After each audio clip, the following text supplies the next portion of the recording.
We are super excited to be able to welcome Mark Lee back to USC. Mark Lee, along with his partner Sharon Johnston, formed the hybrid practice Johnston-Mark Lee. As a peer, I have been watching them for a long time now. It has been totally thrilling to witness their evolution from first-year grad students of Scott Cohen at the Harvard GSD to the origins of their practice in the late 90s and the consequent blossoming and development of their compelling body of work. Their authorship and intense commitment to the culture, profession, and discipline of architecture has always been there from day one.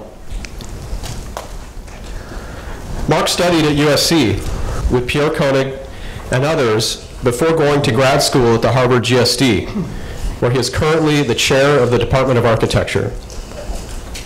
I think of Mark as our third most important alum, after Frank Gehry and Tom Main. In that sense, third place ain't so bad, and there's always room to move. No pressure, Mark, but as soon as you and Sharon win the Pritzker Prize, we will have full bragging rights for most Pritzker Prize winning architects, alum over all other schools of architecture. No pressure. Johnston-Mark Lee's recent book, House is a House is a House is a House is a House, which focuses around 5 houses that define the formative portion of their careers, should be read by every student of architecture. In it, the complex intricacies of their practices and positions play out in the form of intimate dialogues.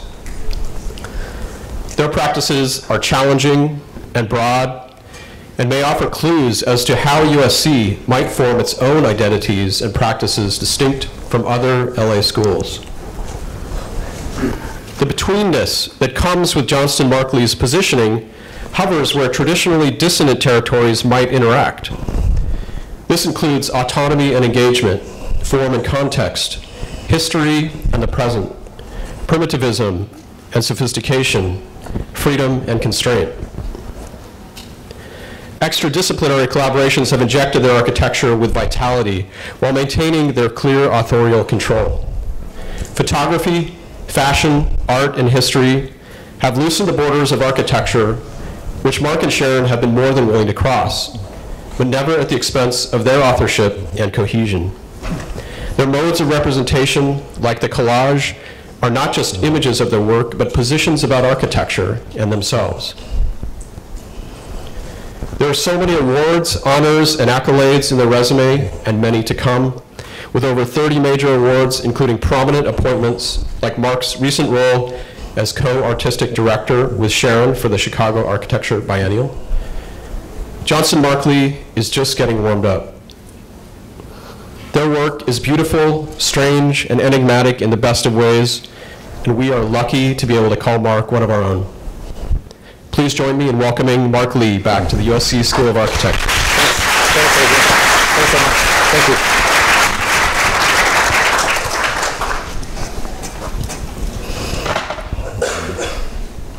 Thank you, Adrian, for the generous introduction. I had the fortune to be invited to different places, to the opportunity to share my work and my office work, but I'd say no other place means more to me than being here. Not more than 30 years ago, I was sitting in this room. It was called Harris 101 back then. Huh? And many mornings, like 8 o'clock in the morning, you come here, you want to sleep, and you listen to Diane Gerardo give a lecture. You know, there's a little store down the courtyard named Ancherette. That's where you buy your foam cores, your model making materials. They also sell a black liquid called coffee, you know, that keeps you awake. But you know, I think as a practitioner, as an educator, I think, you know, this is the place where my foundations were built, where my values were formed, and where my convictions came together. And I think this is it's a very important place for me. Huh? I didn't do very well in my first year in architecture. I wasn't only an architect in my formative years. I was an adult in my formative years. I got a C+ in studio. I almost didn't make it. I don't know how. There's a different grading curve now, but I didn't, you know, not until second year when I had Graham Morland that he really pointed me the way. Huh? Graham was the one who really told me, well, you have something. Don't lose it. Huh? You know, keep the intensity. Don't lose it. Dig deep. Find it. You know, Frank Dinster taught me the importance of rigor, and commitment. The inspiring Mark Angelillo, the esteemed Ralph Knowles, Chuck LaGreco, the late great Panos Carremos, maestro. I've been teaching for 25 years. Sometimes when I talk to students, I still think about what Panos would say. So I'm delighted to be here. I'm delighted to come back to my roots where I started, and I think architecture education is very important. I'm still learning, after being in the field for all these years, and I often think like 3 years, 5 years itself is not enough to have enough tools to act as an architect. It's really, I think all we can do as teachers is really to instill a passion and love for our discipline and our profession, and for this kind of lifelong vocation. The first time I was in this room was first year, first meeting, and Dean Bob Harris then was giving us a talk about Louis Kahn's Salk Institute before we took a field trip there the following week. He was talking about the water, how the water kind of continues spatially out into the ocean. Certain days when it's overcast, you don't see the horizon line, so the space continues to the sky and reflects back down into the water. And this kind of cyclical nature of space, it just felt like it was yesterday. So what I'd like to do tonight is I just want to show you a cross-section of the work that we've done in our last 20 years. I think we'll give you an overview of what constitutes like an office, the production of an office that comes out from 20 years of work. And certainly it's not only the work of myself and my partner, but it's the work of many important collaborators, as some of you are here tonight, that I'm happy that we can share this with. So houses are important for us. I mean, the houses is also important for, as a type, important for the architecture in Los Angeles. I would say not until maybe 30 years ago there are more important public buildings. But a lot of the history of the architecture of Los Angeles was in the history of private houses, from the case study houses to what came before and after. This is a house that was designed early in our practice, and it was completed 13, 14 years ago. It's situated on a hill in Pacific Palisades, not far away from the Eames House. It was completed in 2005. It was one of the leftover lots that was subdivided from a larger lot, and according to the hillside ordinance at that time, which came because to discourage overbuilding on hillsides, it was practically unbuildable, not only from a structural point of view, but also from a feasibility point of view. So rather than seeing the hillside ordinance or the restrictions of the hillside ordinance as a policing device, we thought we can look at it as a way of a design opportunity. So step by step, we begin to three-dimensionalize or model the restrictions of the hillside ordinance, from the maximum height from the lowest to the highest point of the house, the maximum height from any given point of the terrain, and then while maximizing the volume, the buildable volume of a house without getting a variance, we also want to minimize the footprint of the house, because a lot of the construction cost goes into what happens underneath the house. Oftentimes the structure underground is as complex or as expensive as what's above ground, like a tree. So in a way, this kind of pushing towards a maximum volume and a minimal footprint resulted in this very site-specific form for this hill house. We want to push this kind of extremity with the volume to the apertures of the house. So the areas where it's facing the views and where the valley is, we exaggerate the scale of the openings and push it to the edge of the volume. And the apertures that are facing the neighbors, we try to minimize them and also strategically place those windows so you don't directly look towards the neighbor. So two very different types of openings. So in many ways, it's a site-specific house, not only because of the shape of the house conforms to the terrain, but also, I think you see this image, the two walls that are perpendicular to the slope actually acts in compression. So the floor above it actually works in tension, pulling it back. So everything below, the lower floor is built out of concrete, it's half buried, and everything above is built out of steel with wood infill. From the street, it seems like a smaller house. It's a 1.5-story house, but it's actually a 3-story house. So when you walk into this house, it's because we built all the way out to the extremities, we couldn't have any balconies. So we had these large glass panels that completely open, and with the climate in California, most of the time it's open. So it's a very different indoor-outdoor relationship than the case study houses that you might know of, that where the floor or the ceiling or the roof continues beyond the glass. But it has this kind of reversal effect. So sometimes it's completely closed, but sometimes it has this kind of exterior gazebo effect. You know, the time that it was built, we have to respond to seismic issues. You know, so the steel members are very large, and there are a lot of cross bracing. So when we're working with a structural engineer, we decided not to expose the steel because this house is so close to the Eames house. So we thought if we expose the steel, this house would look like a steel house on steroids. So the only sense you feel that this is a steel house is the lack of intermediary support and the large span and the cantilevers. So before we built the house, we were working on collages, and we did this collage and of Pierre's house. It was shot by Julius Schulman. And sometimes these images become so iconic. You know, sometimes we ask how much did the architecture actually contribute to this image, the original image that represents post-war California living. And when we did this collage, we're really thinking about the importance of the profile. But eventually we stripped out the canopy, we stripped out the foreground, the jacuzzi, and at the end distilled the whole image down to just this corner condition in relationship to a larger image. So this project was won a PA award, and it was published. And then a friend of ours said, well, you should talk to Julius Schulman because he could sue you for copyright infringement. I think he was 95 years old. So he arranged a meeting. We met with Julius, and we showed him the project. And he said, well, I won't sue you if you let me photograph your house when it's done. So who am I to blow against the wind? So he came, he was 95, and came with an assistant, incredibly sharp eye, brought a lot of props, a lot of artificial lighting, like the Perry Batoya sculpture, or the table was his, a lot of artificial lighting from below. It was his chair, with his Arne Jacobsen chair. He was painstakingly positioned the chair so the curvature meets the cascading of the stair. But for us, it was an interesting moment because his photograph of Pierre's house we use as a design tool turned into a house, and at the end turned back into a series of images by him again. So it has this kind of a cyclical feedback loop. The second house I'd like to show is in Argentina, in Rosario. It's a 3.5-hour drive north of Buenos Aires. And it's an old plantation that's been turned into a residential area, not unlike many suburban developments here in North America. Our site is in the corner of a lot. When we started the design, there are no buildings around, but we know that 2 of the 4 sides will be occupied by buildings, and we know where the footprints are.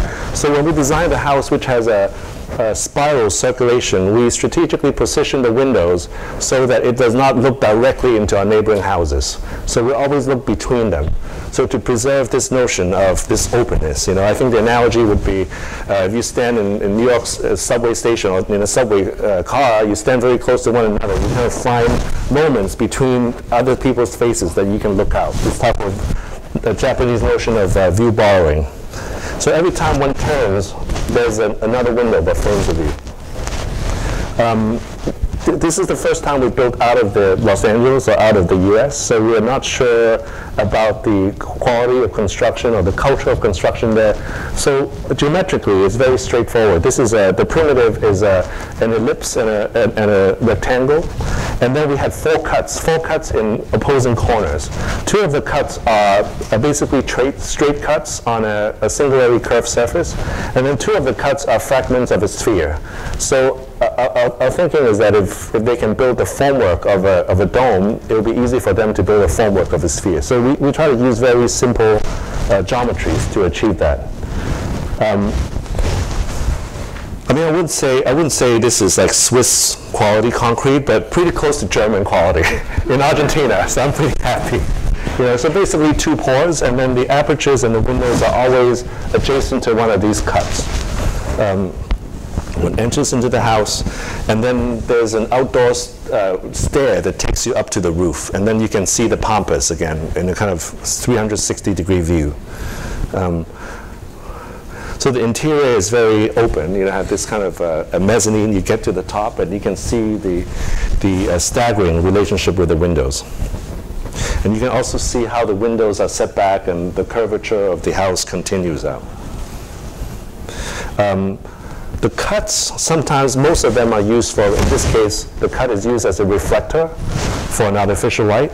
And sometimes the upper cut is used for a way to bring natural light in that is a supplementary or bringing natural light in besides the window. I think the image on the left, I think you can see two different ways of dealing with apertures in the windows. One that is pushed in to form a poché, and the other is in line with the surface of the house. So, and then you get on the second floor and you take a stair up to the roof, and then you get this overview of the pampas. I think that I mentioned this to a few times, that the best compliment we got of this house was from a blogger who said that this is like the love child of Mario Botta and a septic tank. So I think it was meant to be. I don't know if how this generation really acts with Mario Botta, but we see this as a compliment. I think, you know, also this house, we did it in collaboration with our Diego Aragada, a talented architect in Argentina. I think for us, the importance of thinking about the relationship of the aperture in terms of the depth of the place, of the plane, sometimes they're in line. And maybe this is one of the two times where it actually did a butt joint corner. I think when we started our practice, the generation before us was doing a lot of these type of, you know, invisible corners, this butt jointed glass, and we somehow were more interested in having a strongly defined spaces with walls or columns. This is the first time we did this because we thought the analogy was like blowing a soap bubble into a container. So the space is not always has a one-to-one or isomorphic relationship with the container. Sometimes the soap bubble declares its own presence, like within, that is independent of the container. The third house is the vault house. The vault house is situated in Oxnard, which is pretty close to Santa Barbara. It's right on the beach. If you see this theme of Raina Benham's For Ecology, it is part of it. The hillside, the plains of wood, and the suburbia, the beachside. Certainly, Los Angeles has changed over the last 20, 40 years, densifying. But I think some of these conditions are typological. You know, when I think about this type of beachfront, certainly it happens. The lots in Malibu are larger, but when you go to the South Bay, many of these lots are there. These type of lots that are very long and narrow. They're packed very closely, and typically a lot of people put their master bedroom above and then the living room below facing the beach, which are great for those rooms, but the rest of the house is dark and you don't want to be there. And oftentimes you have to walk between the houses in a kind of narrow and ceremonious way and enter into the house. So the first thing we wanted to do is to create a courtyard at the darkest part of the house to bring a lot of light in, as also a spatial decompressor when you enter into the house. And the second thing we wanted to do is to bring as much light and air into the house as possible. So what we did was we gave every room in the house a shape, in this case a barrel vault.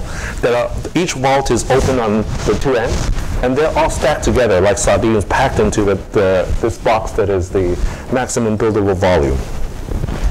So the vaults don't overlap. So each room has, or intersect, so each room has its own autonomy. So this is the heuristic model or the conceptual diagram. So in many ways, every room is axial, but the house itself is not axial because it's made up of many different axes. So it's directional but not axial. So our goal is that even at the end of the house, you have a glimpse of the ocean, as well as the air circling through the house. So we work a lot with physical models. So here we are studying the characters of the rooms themselves. So every room is a vault of different size. I would like to point out these happy accidents when one vault meets another vault, and these type of moments occur. And then the unhappy accidents are like these, when two vaults intersect, another barrel vault becomes like a Gothic room. Because the house is in tsunami zone, so the house has to be raised. So in case a tsunami comes, the water can flow through the house or underneath the house with breakaway walls. So the houses together does not form a dam. So we place the double height room on the beachfront, and then we place the master bedroom beyond. So the master bedroom has to look through the double height space into the beach. But then on the other side of the master bedroom is the courtyard. So in contrast to the beach-facing side, the street-facing side is much more, I would say, contextual to the Spanish colonial houses. You know, our goal is when you drive past this house, this could be an Irving Gill house or Adolf Loos house. You know, it doesn't have this kind of arch, but it's always volumetric, so it's always a vault. So, for example, this room has a slightly larger floor plate than this room, so we gave it a slightly higher ceiling, so volumetrically it's the same. We also like this asymmetry. It looks like one eye is bigger than the other. We also use the same vaulting strategy to subtract a volume so that the pathway to enter the courtyard is a little bit wider. When we built the house, there was no house to the left of us, to the left of this image, but we know that in the future there will be. So when we place these windows, they're never really for views, but really for a secondary source of light into the rooms. So it's a contrast in terms of the porosity of the street side versus the beach side. And these are the clear story windows. You know, I think at one point during the design process, we thought of this as like a sponge, you know, or a coral, like an abstract coral, or maybe Swiss cheese. We never start the project with these type of heuristic models that are non-architectural. We oftentimes start off with very archetypal aspects of buildings. But during the design stage, some things happen. Like, not that we didn't try having a right-side-up vault, arch or vault as a clear story, but when you intersect another vault in the transverse direction, you result in a groin vault that is similar to many medieval churches. So this was right when this was finished. This, for instance, is a clear story light that is actually not connected to the wall, but connected to a skylight above that becomes a light scoop that brings natural light in. This is an opening for the courtyard, and this is the clear story light. This is the pathway towards the entrance. So one walks to the center of the house, walk up a few steps, and then when you ascend to the courtyard, on one side you will see the library, and then on the opposite side you would see the dining room, the kitchen, and the upper right-hand room is the master bedroom. And eventually you will end up in this double height space where the beach is. That is a sculpture, by the way. It's not a scale figure. Huh? So from that spot, you can look back into the space and you can see the master bedroom again. So the master bedroom is connected. We convinced the client not to have the master bedroom on the beach, but have it set back and connected to the courtyard, but it's still visually connected to the beach. By the way, these are fish sculptures by a most important alumnus, Frank Gehry. That was in the, I assume Frank Gehry is number one, huh? There was in his restaurant, Rebecca's, and that was demolished, and parts of it that was taken out, was sold in auctions. We're so happy that our client bought this, and we can bring the fish back to the ocean. Here you see the window that's looking out, as well as the light scoop. This is the view from the master bedroom, looking through the double height space to the beach. This is the spot where you and the library, your back is up against the two other rooms on the beach, but here you can see, you can still are connected very much to the beach itself. And just some of the skylights that we brought in to light up the space. You know, basically all the light and air really comes from one axis, and all the secondary lights on the side are for supplementary lighting.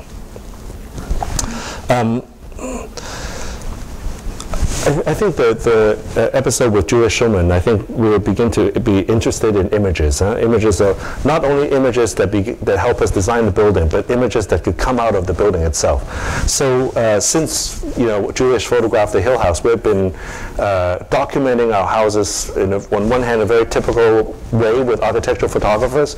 On the other hand, because of our interest and involvement with the art world, we've also invited our friends who are artists to use the house as a subject matter for their own work.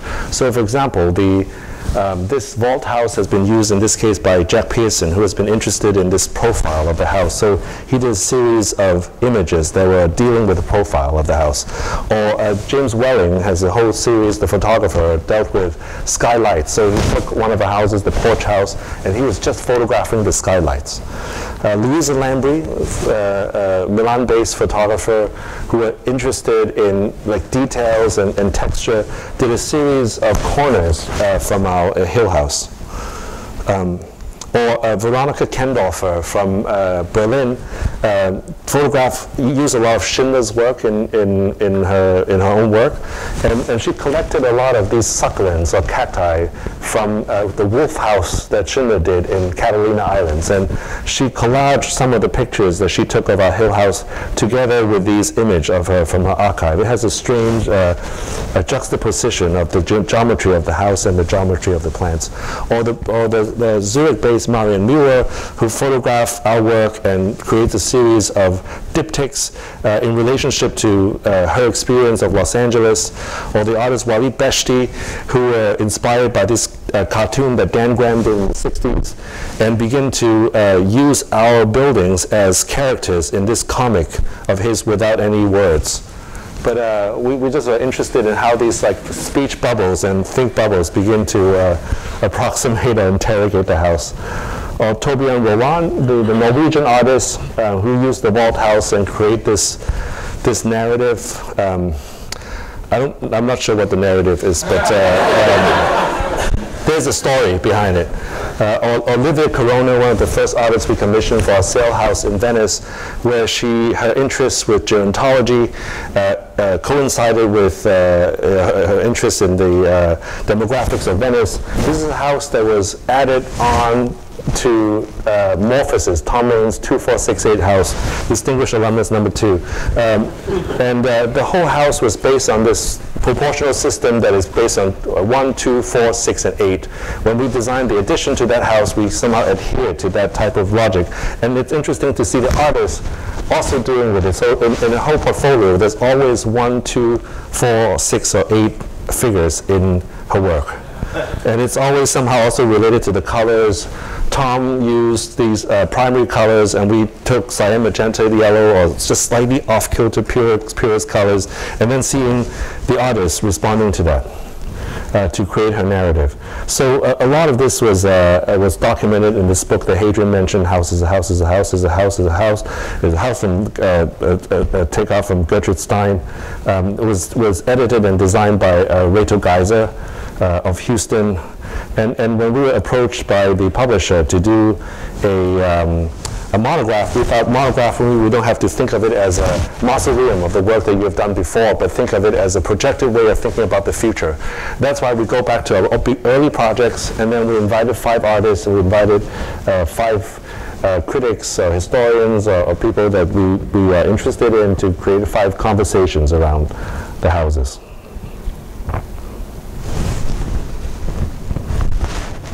Oh, I better hurry up, and I will.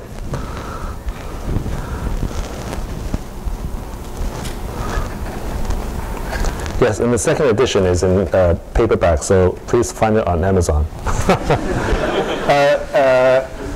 I mean, I think the first few houses we show are more singular objects or singular forms. And I want to show you some projects that have to do with multiple forms. The first project I want to show is a pavilion that's not built yet, and it's in Chile.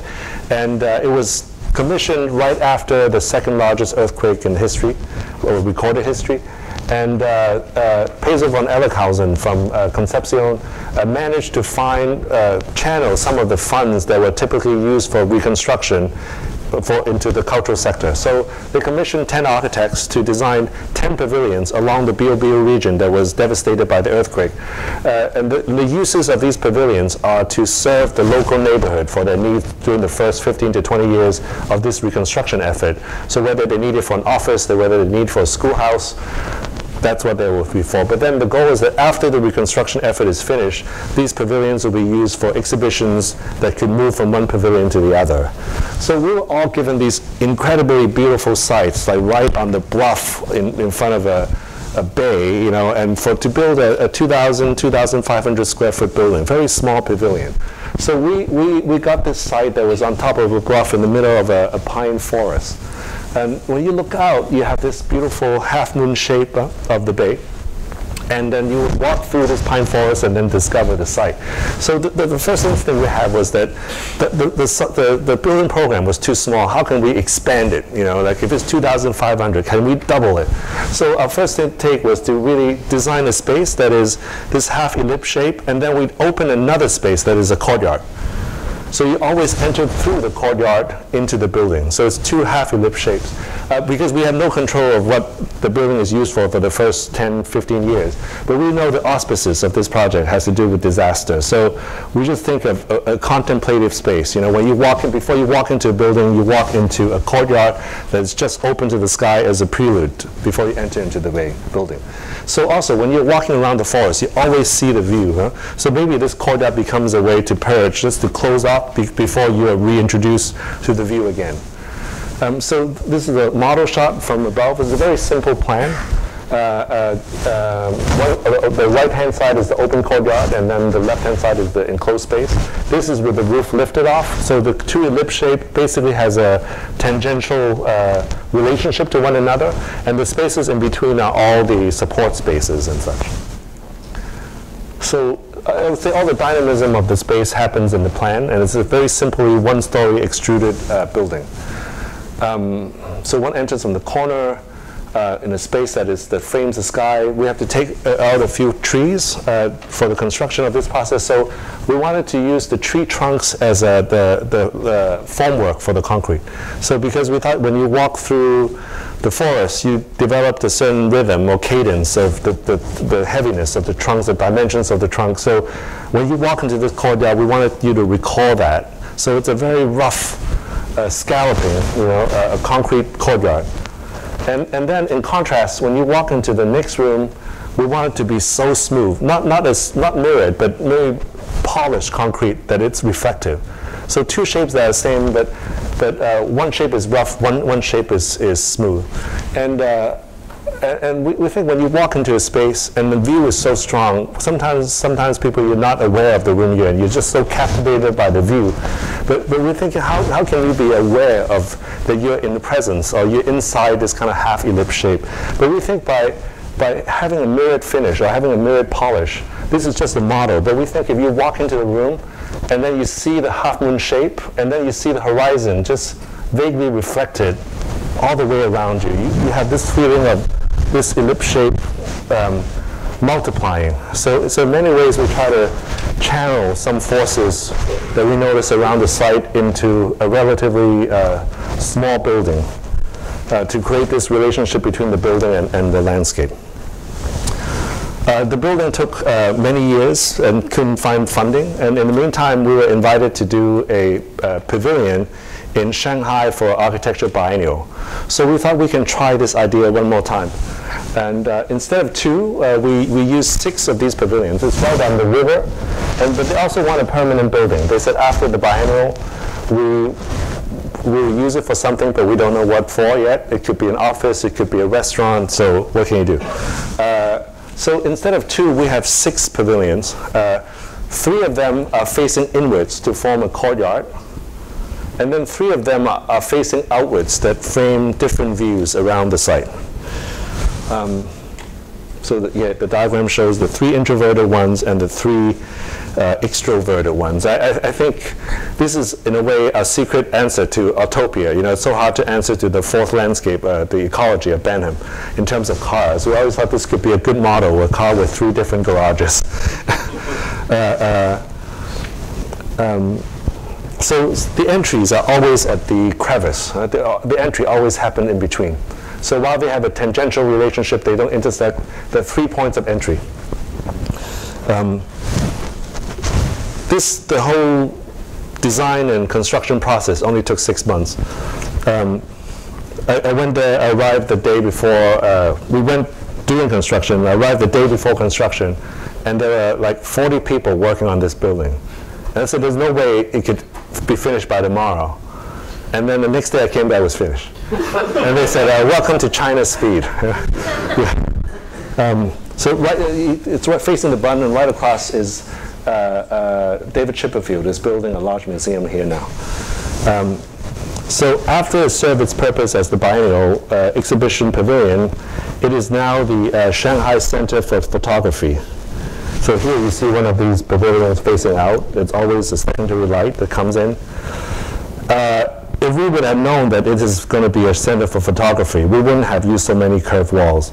As a result, they can exhibit these type of large-scale Germanic pictures. But I think the building has a kind of dynamism to it. Sometimes in certain views it seems like a very small and attenuated building. Sometimes it has a much larger form. And just following the theme of this kind of aggregated forms, this is a gallery we just finished in last year in Beverly Hills that is really two shed-shaped forms. They're galleries that are exactly the same profile, one being smaller or one being shorter and one being taller. So you enter into the shorter gallery first. The natural light is, this is actually a curved surface. And natural light you can't see directly, but it's bounced back off to flat surface onto the curved surface into the room to create this type of ambient light. And then right adjacent to it is another gallery. Exactly the same profile, but much deeper. You have to descend down into this gallery. But I think this notion of forms that are repeated, that are aggregated, as our practice begin to start it with smaller projects, and as we progress into larger scale projects, we begin to think of ways of aggregating these objects. I want to show that right before this project. It's a competition we won in Chicago together with the artist Theaster Gates for the Green Line Arts Center. The site, they own the entire site, and it's right next to an elevated train, the Green Line. These buildings were already renovated. There will be a new building here that we're commissioned for, and part of the facade is historic. So it will consist of a theater as well as a black box theater and some rehearsal rooms. So we were looking at the type of these pitch roofs. Not only pitch roof as a single family house, but also an aggregation of these pitch roofs begins to approximate something like a theater, or not a theater, I mean a factory that is in some of the surrounding areas, while preserving the facade of the existing building. We also extended the shed roof to the courtyard as an outdoor art performance space. They could also be used by the city as a farmer's market and such. This is the back side of it, and this is the profile of the building. So the concept is to have two theaters that are quite enclosed, while having two of these undefined spaces that are open to the theaters, that you can control the doors, and then you can open all of them up, or one could be as a rehearsal space, or one could be used as a theater that can expand the performance for more avant-garde performances. So this is the moment when they're open. This is the facade of the building that was preserved. We even closed up put bricks and closed up all the windows, but make the bottom much more open, that you can see this type of transparency. This is in the theater, looking through one of these swing spaces to the black box theater, to another swing space. So this is one of the swing spaces that's between two of the performing spaces, and then this is the other one. This is the back side of the building, and we're envisioning how this building could be very porous on the ground floor and support all these neighborhood activities around the neighborhood. So here we also think of this roofing as a strategy that could be continued as a master plan to colonize the site. This type of notion of this repeated roof we also use in this project, which is the Warner Arts Center. It's the Graduate Art Studios for UCLA. It's located in Culver City. It's not on the Westwood campus. And they've been there since the early 80s. And the site consists of the 1940s barrel vault building that's elevated 3 feet high. And then over time, there are these other barnacles of buildings that are attached to the site. So our intention is to renovate the existing building, clean up the buildings around, and then build a new surrounding. And those of you who know Culver City has certainly been more than gentrified. Besides all the work by Eric Owen Moss, all these other creative offices has been moving there. And I think there's a desire for UCLA or the students or the faculty to preserve this type of light industrial roughness of the building that's there. So these are some of the diagrams of how we plan to, it's almost like an undesigned building. We demolished the buildings around it. We built a new floor that is the same height as the entire, that's elevated 3 feet, so everything is on one floor. And then the idea of wrapping the facade all the way around, and then creating a new roof system that is similar to the roof system of the bolstering truss system that is in the existing building. So the upper right-hand corner is the existing building that's being renovated. Some of the roofs, the new roofs, some of them are covered, some of them are covered by polycarbonate. It's tilt-up construction. We created this type of pillow-like exterior surface, something that Joseph Hoffman has done. And throughout the building, there are these spaces that are covered, but then not insulated. So there are these spaces that are between indoor and outdoor spaces for the sculpture courtyard, for the entry garden, but many ways takeoffs or interpretations of the barrel vault roof that is there.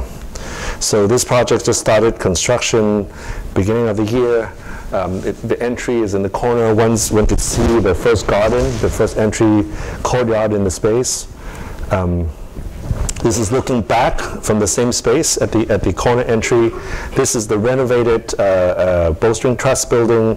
The crit room is in the center, but everything done pretty ad hocly and roughly. This kind of creating this kind of atmosphere of this art school, and then having another space of one of these courtyards for the sculpture and the ceramic studios. So there's an aspect, I think, of Louis Baut's paintings that we tried to, or photographs that we try to capture, this type of very almost banal space, but with slightly articulated surfaces for the tilt-up concrete. This was last week of the existing space. This is the formwork of the tilt-up that will go up soon. So I wanted to end with 3 projects, 3 museum projects.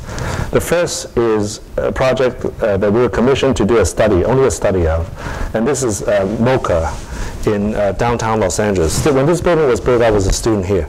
Done by Rata Isozaki.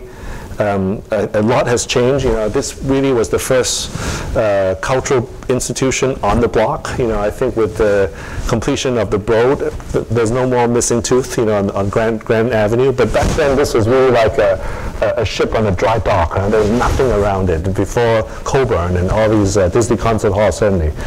So over the time, the building has changed. Not only the surrounding has changed, the building has changed. Also, I think what happened with the master plan of California Plaza was very different now than when Isozaki designed for MOCA.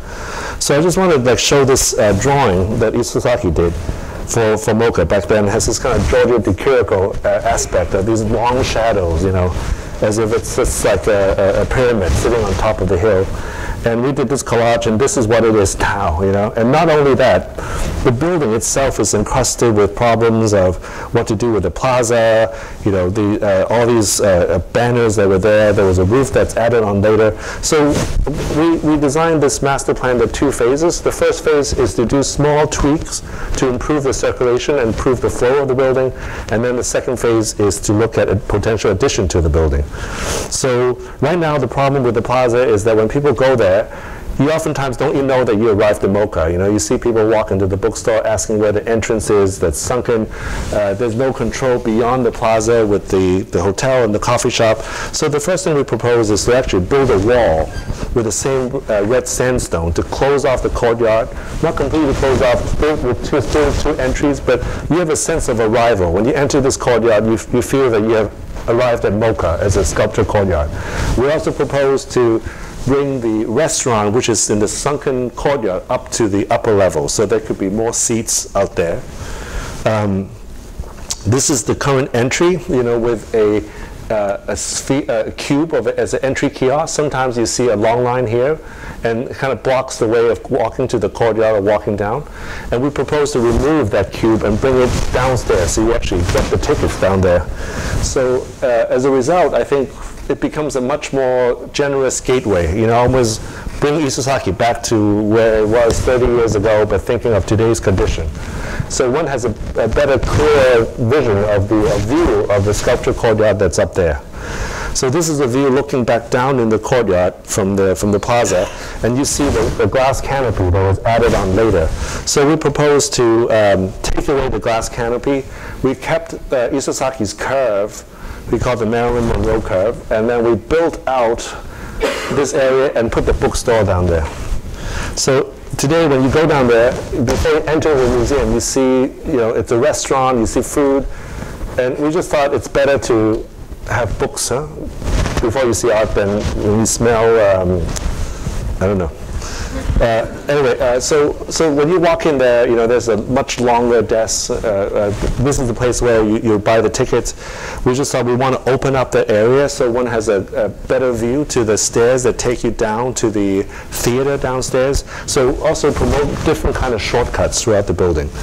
So this is the view looking in the same space, looking back at the main gallery with a pyramidal-shaped skylight. And this is what it will be. So in a way, the rooms are more defined. There are more walls for the text, for the shows and such. So the first phase we just proposed, these are the elements that we'd like to take away. These are the elements we'd like to add on. And then for the second phase, these are the studies that we're doing to add new galleries on top of old galleries. While Isasaki was designing MOCA, he also designed a house in Venice for Teresa Bjornson. And if I say that the diagram of the house is like one of these moments, where it's a cube, we just deployed 2 cuts, but because of those 2 cuts, when you look at the house straight on, it looks like a pitch roof. We thought that's actually quite a beautiful move. So we begin to use some of his repertoire, but use it in multiple way that creates ways of bringing light into the entry foyers of those new galleries. But also we thought this is a language that works with the Platonic geometry of the original Isasaki building. So of the pyramids, of the barrel vault, of the cubes and such.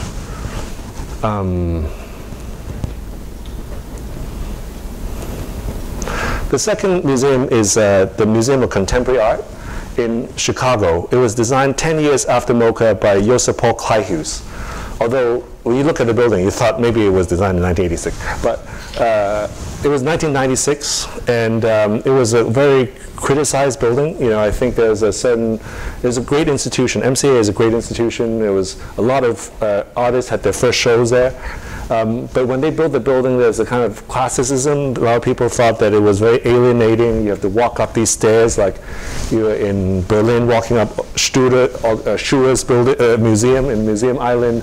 And it blocks also the view of the lake, which the building has the potential to connect to. And this is the backside with a series of terrace gardens. The building has this kind of neo-rationalism to it. The grid was so intense, not only in the organization of the facade, but organization of the building, of the interior. So we're thinking of ways to reorganize the interior in the master plan and think of ways to connect the building back to the lake. So a lot of the studies went into the flow of the building. So a lot of the work is quite invisible work. And when we analyze the building, this is like before and then this is after. So we always study where are the moments. There are a lot of like backtracking. There are a lot of cul-de-sacs. The building is symmetrical, but the flow is not symmetrical. It's asymmetrical because the circulation is not. So we propose to open up the building, add a series of stairs, but just almost like acupuncture points that begins to unclog the flow of the building. So these are we did a lot of studies like that. We also looked at some spaces that are like there's a triple height space in the middle and double height spaces on the areas where you enter. But we thought maybe we can use those double height spaces and build new floors to accommodate for the educational spaces as well as future galleries. And also we thought by doing that it heightened the spatial drama from being in a single height space and eventually to a double and triple height space.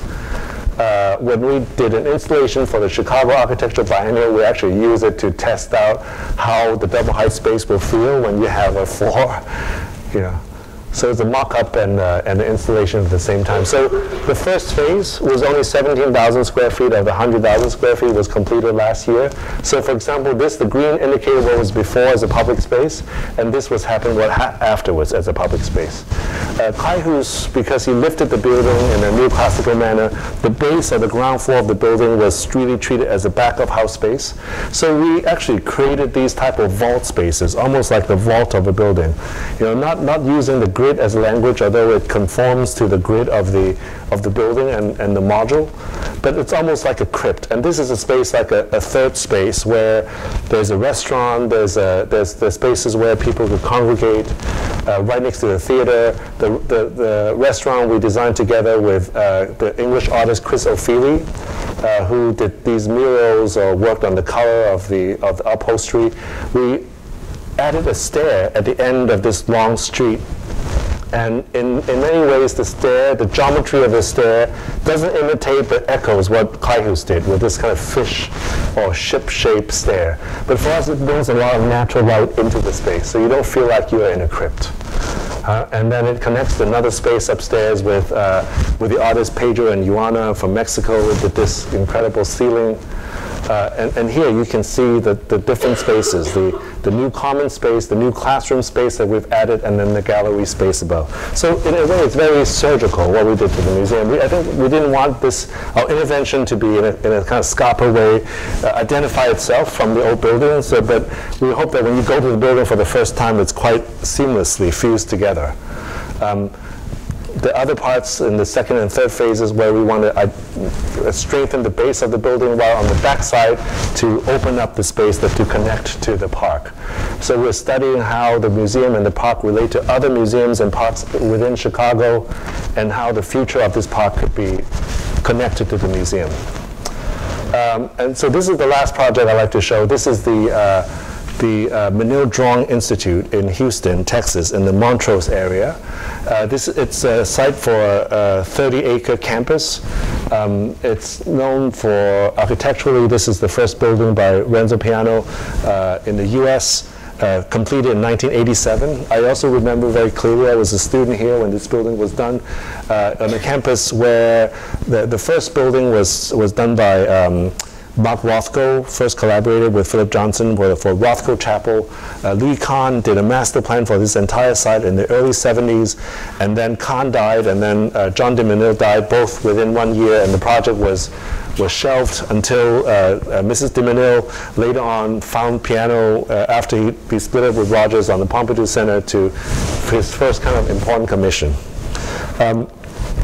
The campus, David Chipperfield designed a master plan about 9-10 years ago to expand the campus that includes the demolition of a 50s housing project. This is the first piano building. This is the Rothko Chapel. This is the Cy Twombly Gallery, also designed by Piano 10 years later, the first building. This is the Byzantine Chapel designed by Francois de Menil. And then the Menils, the foundation, also own a lot of these pre-war houses that they preserve. So we started off really analyzing the site, analyzing these buildings that were done over a different period of time.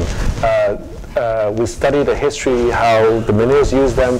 We noticed a certain liturgical aspect in these buildings, certainly in the chapels. There's certainly liturgical typologies. But even in the typologies such as the main building, there's a nave-like quality. Even in the last installation by Ben Flavin, there's a crypt-like quality. So we were thinking about these kind of non-denominational but religious typologies in our project. We study the interior spaces. They all have natural light. Natural light plays a very strong role, even in darker spaces. Natural light is always present, but all of them comes from the top, from the ceiling. We studied how the sculpture over time has inhabited the whole campus. And very importantly, these pre-war houses that the Menils preserved and painted them gray, called Menil gray with a white trim. And also the oak trees that were there for more than 100 years, that for the climate of Houston creates this large canopy and oftentimes much needed shadow spaces. But we went further down into history. We studied the first house that was designed by Philip Johnson for the Menils, finished in 1951. It was the first house that Philip Johnson designed where he himself was not a client. And there were a lot of battles with this house. Like Philip Johnson did not want to put these windows there because it ruined the composition of this pure brick wall, but Mrs. de Menil wanted the servants to look out, be able to look out while they were in the kitchen. Or Mrs. de Menil or the Menils hired Charles James, a couturier, to design the interior, and Philip Johnson went nuts. But I think there are a lot of similarities between the Pianos building and Philip Johnson's building. You know, I think when you walk to the Philip Johnson building, you realize the courtyard with the tropical plants. There were, the Menils lived in Venezuela and imported these tropical plants there, or this dark floor, you know, for these surrealist paintings. The DNA of Pianos building was already in Philip Johnson's building. So this is the original site plan of the Menil, and then this is the new master plan. So all these light grays are new buildings, and then this lavender colored site is the site that was given to us. So it's important because it somehow opens up the space. We also designed the Energy House here, so it works in concert with the Twombly building to create a new outdoor space that is a different scale from all the outdoor spaces that are in the past and in the future of the Menil. So the first concept is to really think of extending the building through a roof to embrace the landscape around it.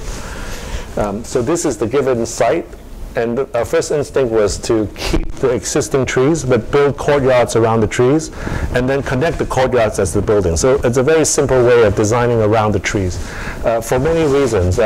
Number one, we know that this is a museum for works on paper, so the light would be very different than the light of a normal gallery because of the delicacy of the work on paper.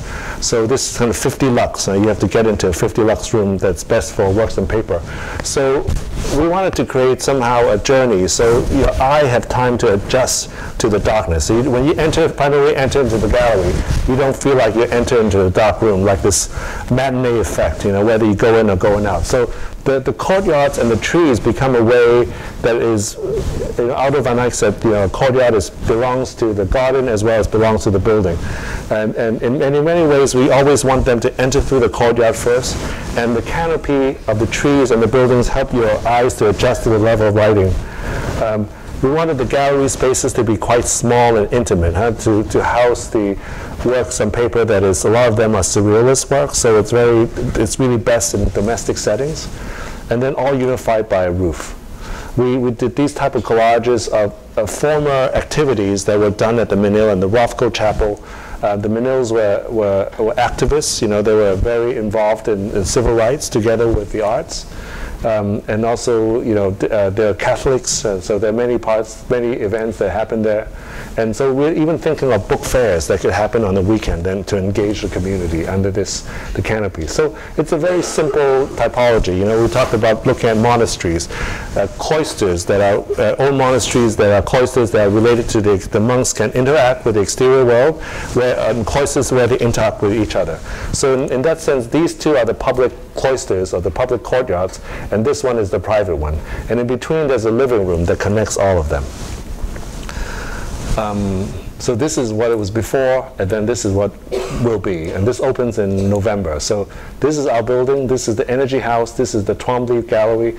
So one always enters from the south through a western courtyard, or if you come from the Byzantine Chapel, you enter through the eastern courtyard. And it faces a large sculpture park, so it's much, I would say, much more, the building seems much more confident. Facing the building has a certain presence, but at the same time, height-wise, it's lower than the Twombly Gallery, but higher than the pre-war houses. So it's almost we wanted to dial back in time. If you visit the campus for the first time, we thought you could think that this building came before the piano building. This is the space in between that's formed between our buildings. And then this is the western courtyard. We worked with the landscape architect, Michael van Valkenburg, who designed all the public spaces. And so this is the diagonal that you enter into the building. And then along this porch, you see the eastern courtyard, which was, the landscape was much more domestic because of its adjacency to the houses. But both of these courtyards, you see this diagonal entry, and both of these, you enter into this what we call living room space. And this is a third space in a way that's a functionless space that was not part of the program. But when we designed the project, we gathered a lot of circulation spaces that we could eliminate and form this living room because when we researched what they needed, we thought they were missing a room like this where they can have fundraising dinners or projections or movies or lectures, or even curatorially, a curator could use this space to curate a show that is adjacent to the gallery show that is more sensitive with light. But this is the only space that one could see all three different courtyards. And it's adjacent to the gallery space. This is the third courtyard. And surrounding this more private cloister is the drawing room and the offices. The drawing room is a space where natural light could come in, because this is a space where the artists and the curators could have a more direct contact with the works on paper to deal with this type of immediacy. And the same type of roofing system used for the staff. This is the conservators' library. So sometimes the building is quite large, but in certain angles it's quite fragmented. It's made up of a series of smaller houses. So I think this is a kind of important moment where the slanting of the roof, in a way for us to bring down the scale from the exterior to the interior, when it meets, it recalls the shape of the pre-war houses of the gable roofs. This was last year.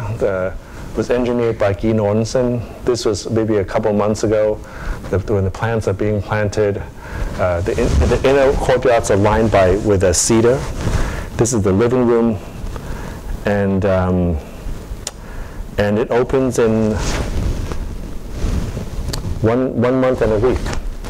And that's the end. Thank you very much.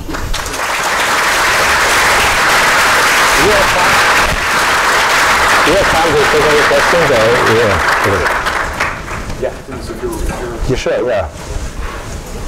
Question? Yeah. Yes.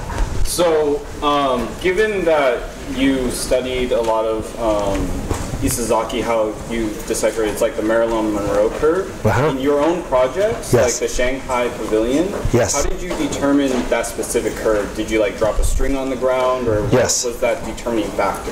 Right. I tell you, the curvature started off from the Chilean project. The Chilean project, we have dealt with ovals, we have dealt with ellipses in a kind of mathematical way. We built models, and a lot of it was trial and error. Because there's certain mathematical definition that works better than the others. We didn't want too sharp of an edge.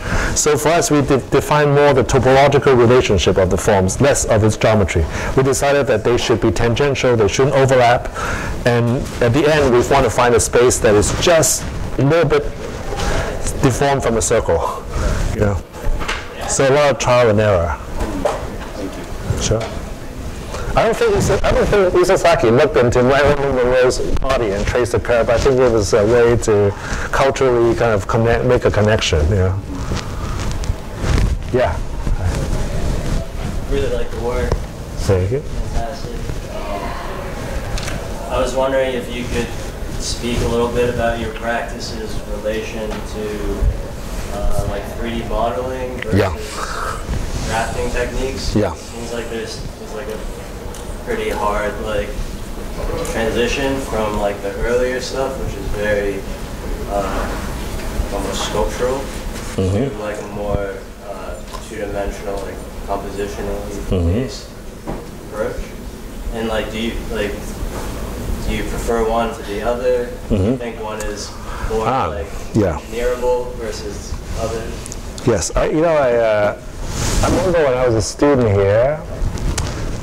Tom Main, our second most important, gave a lecture here, and it was the time when he finished Kate Mattellini, the restaurant that just closed on Wilshire. And as a student, I remember at that time he was talking about that his office is computerized, that there's not a single mail line in his office.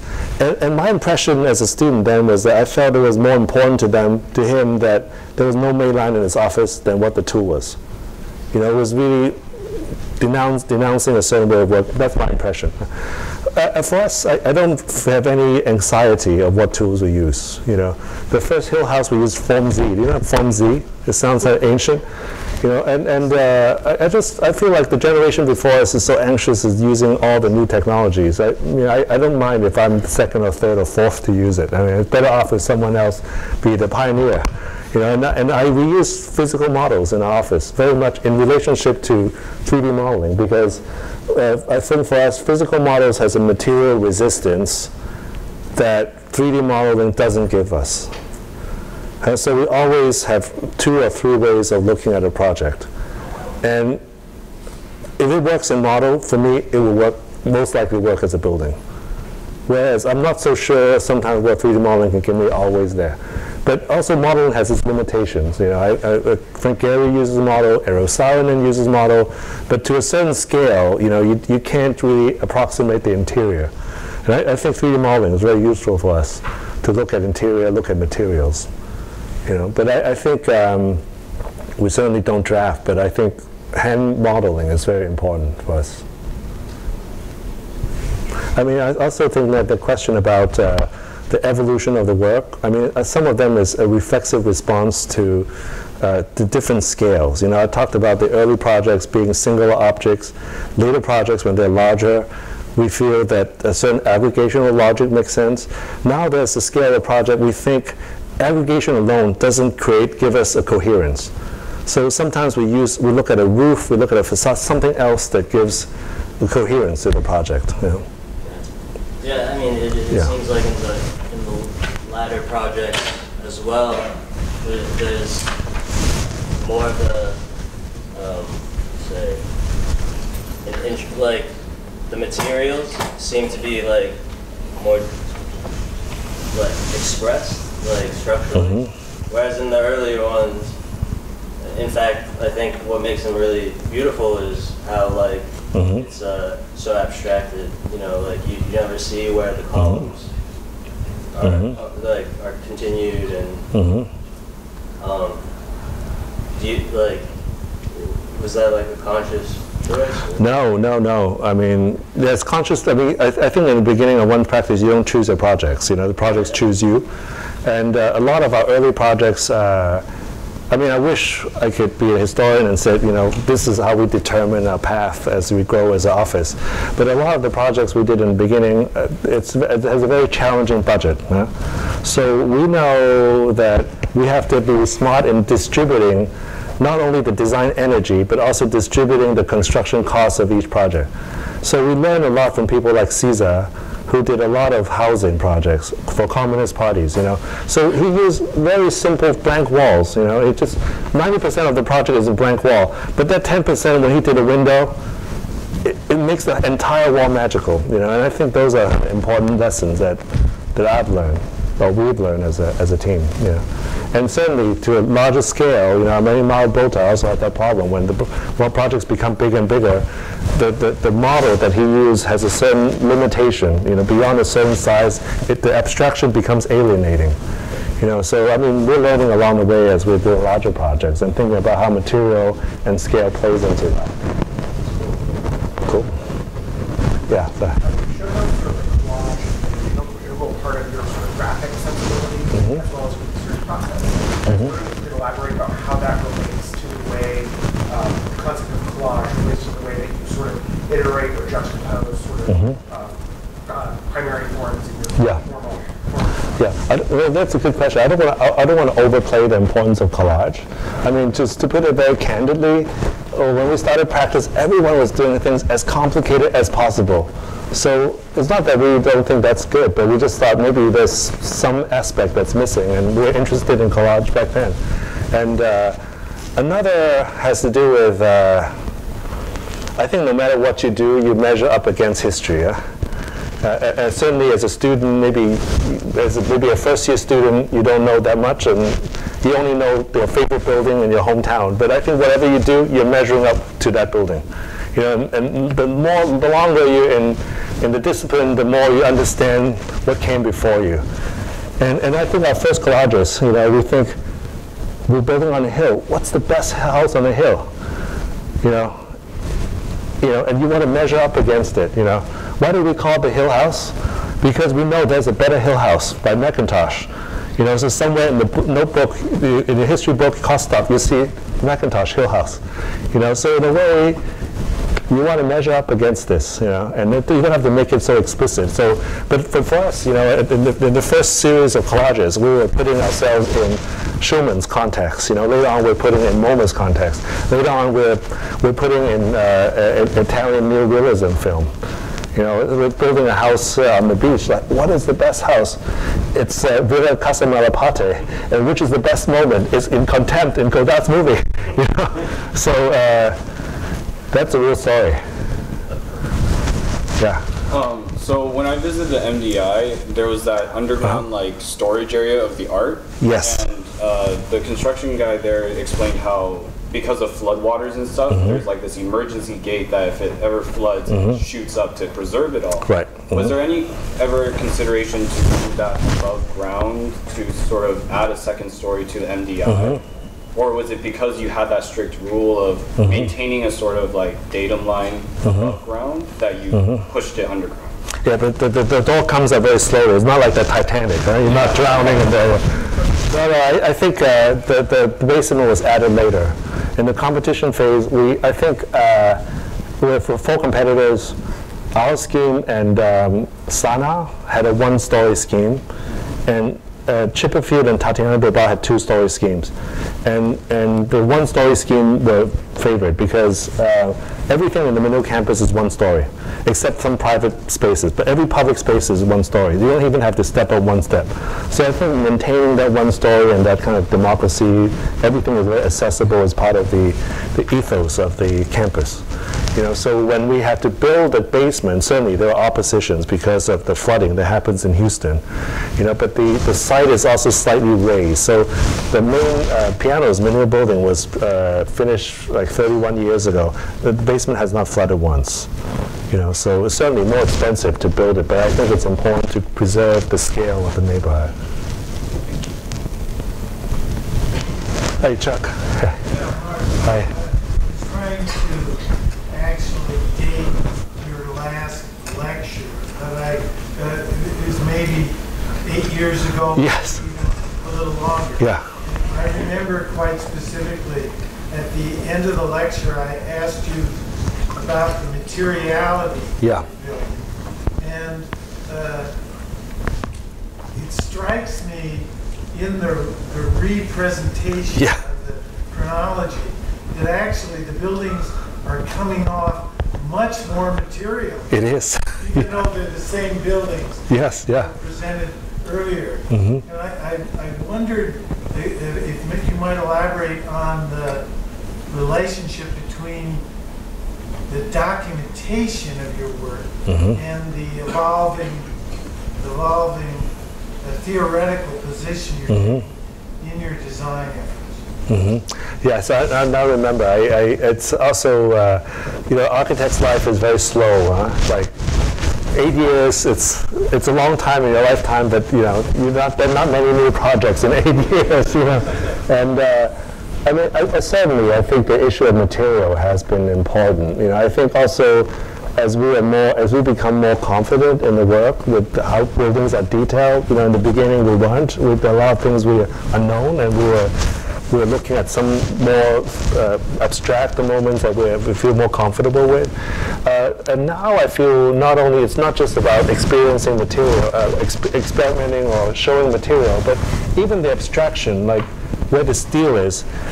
When we work with the engineer and the fabricator, we wanted the structure, the underlying structure, to telescope on the surface. So when you squint, you look at it in certain light, it looks very abstract. But then in some angles, the telescoping for us gives it a human dimension. You know, I think that's what, like, Peter Rice is very good at doing things like that, that there's a human dimension, or there's a moment of seemingly flaw to the work. But in terms of documentation, I don't know. I don't know how that is done. Right now, it's really existing in shop drawings and CD drawings and such, that we work closely with the builders. And this is something that we're learning as we're working on larger projects, more levels of bureaucracy that comes in, more contingency that come in with the construction. And we're not trying to fight every convention. You know, we're just trying, certain things we have to especially work in places and cultures that are new to us. But we're always trying to find these moments that something else could happen. You know, and now I think the material plays a more important role for us. Thanks. Hi. in your presentation, there are a couple of times that you showed how you cope with existing cope with existing buildings. Yeah, like how do you cope with offices or the Isozaki or residential. Yeah. And it seems like you are not only deal with the natural context, but also kind of like an ideological context. Yeah. And I'm kind of and also how your attitude seems always like kind of humble and even super respectful. And I don't know, how do you leverage this kind of existing context and your Yeah, I mean, I think a lot is about understanding what your project is. You know, what role your project is to a larger scope. You know, I think there are moments that your project is part of a larger fabric. And I think you have to understand, I think for us this comes with experience. But then, you know, Mies van der Rohe said you don't have a new idea every Monday. But I think he didn't say it was some Mondays you have to have a new idea. So I think sometimes, you know, like for us, the Menil as a building has to step up. You know, it has to have a presence that declares its presence of the institution facing this large garden. You know, and that's not about being humble. You know, that's about, you know, but that's a moment. You know, but some of the early houses where it's a smaller fabric. You know, it's not letting the ideology outshine its real context. I think for us the real context is so important. You know, it's so easy to think of a house as a palace. You can think of Corbusier, but Corbusier is very good in understanding that context. I mean, I'm thinking of the Maison Cook and all these buildings that work within a much tighter or historical fabric. It works really well, and it's not always this kind of. But when you have Poissy, you meet Villa Savoie, there it goes. Yeah. And, yeah. One point is that I guess like 2 weeks ago, the Pezzo had a lecture in GST. Who? Pezzo, yeah. And I think during the lecture, during the conversation between Michael Heiss and they kind of like came up with a sentence like the autonomy by definition, yes, contextual by necessity. So I don't know, like how do you think about your building's autonomy versus this kind of existing context? Well, I think it's never one way or the other. You know, there are different degrees in terms of, it oscillates between contextual and autonomy. You know,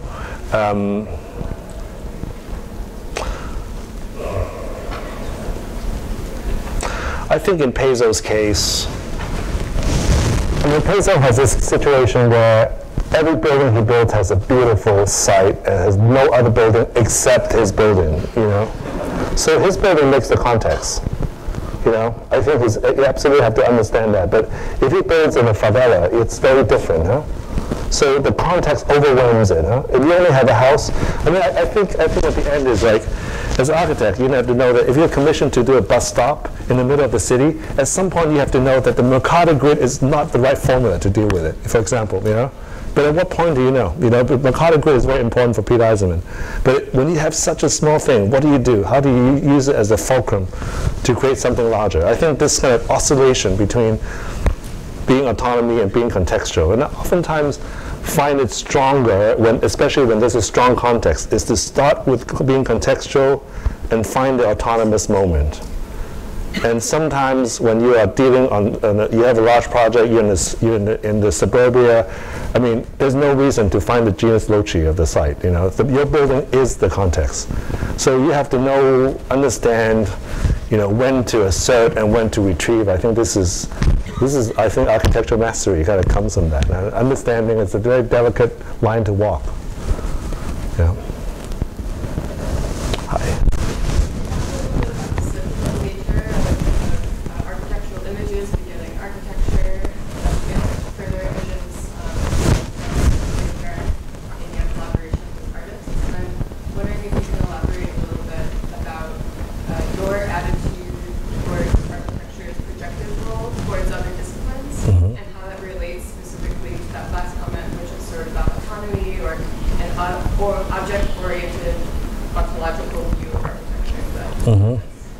Well, you know, the thing with autonomy is that because there's a long history with autonomy, so right now when we think about autonomy, it's so loaded with what happened to the autonomy that happens in the 60s and 70s.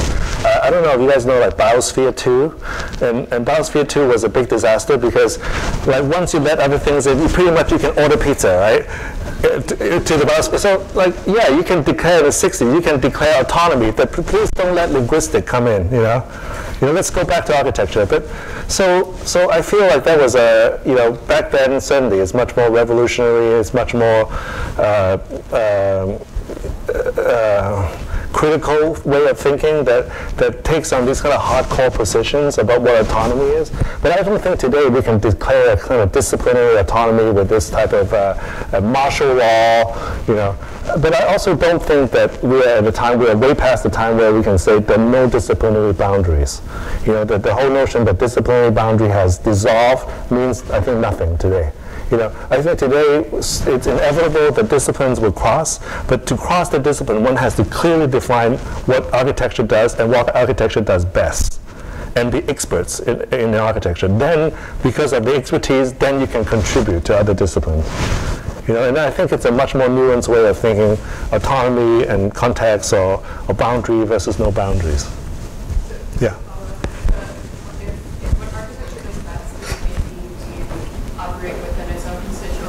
Constituent elements. You talked in the view house about sharing, or a pitch of a roof that becomes a profile to produce coherence. Yeah. Maybe you can talk a little bit about sort of like that linguistic aspect of architecture. Maybe it's a bit more postmodern, but it's the constituent elements of the manipulating elements. It is. I think the elements of architecture is our tool. Huh? It's our bread and butter to deal with. I tell you the anecdotal story of how we developed these kind of deeper windows. I came back from Switzerland. We started our practice after I spent 4 years in Switzerland. When I was in Switzerland, the architects would show the building, and they would zoom in on the building, and then there would be a steel frame building, and the screws are tightened on the same angle. Like a Cartier Santos watch. There's no way you get this type of construction here. So when we're back here, we're thinking, what do we do? Certainly we saw a certain perfection of construction, and do we try to do it here? You can try to do it, but it's always like pushing water up the hill. So what do we do here? I look around at that time, a lot of people were doing surfaces, patterns, the windows become incorporated within the patterns. And I remember we were looking at an architecture magazine or like GA document, and we could tell which one is an American project and which one is a European project without looking at the captions, just by the windows. The panel windows, the thick, heavy panel windows. We can tell which one is American one, which one is a European one. So at the outset, I think we said we want to do windows and not be hijacked by panel windows. So what we did was we started to push the window in so that we give the profile back to architecture as opposed to the window itself that really dates a building or situates a building. And certainly once you begin to push the building in, the windows in, it creates shade, it performs differently, the walls become thicker, you design around these windows. But it started off very empirically. I was reacting to what my experience is and what was available in terms of within the construction industry, what people around me were doing. And sometimes you react against it, and sometimes you work along with it. So I think that line of research came from these type of empirical observations and reactions. I'm not sure if I answered your question, but yeah.